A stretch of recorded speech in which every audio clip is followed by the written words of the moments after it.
কষ্ট করে পরীক্ষার জন্য প্রিপারেশন নিলেন আপনি কয়েক মাস, কিন্তু ফলাফল যখন ভালো হয় তখন একটা আনন্দ আছে না নাই? সারাদিন রোজা রাখলেন রমজানে, কি কষ্ট, তৃষ্ণায় গলা ফেটে যায়, কিন্তু ইফতারির সময় যখন রুহাবজা শরবতটা খাই কেমন লাগে? একটা আনন্দ আছে না নাই? এজন্য আল্লাহ বললেন فإن مع العسر يسرا إن مع العسر يسرا।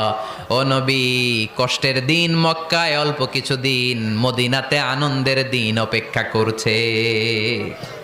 আমাদের জীবনে যদি দুঃখ কষ্ট আসে আমরা ধৈর্য ধরবো, তাওয়াক্কুল করবো একজনের উপর, তিনি কে?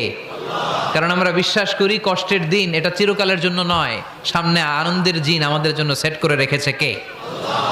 তাহলে আমরা সূরাতুল ইনশিরাহ থেকে 3টা নেয়ামতের বর্ণনা শুনলাম, বিশ্বনবীকে কি সান্ত্বনা দেয়া হলো সেটা শুনলাম। এবার 2টা গাইডলাইন শুনে তাফসীর আমরা শেষ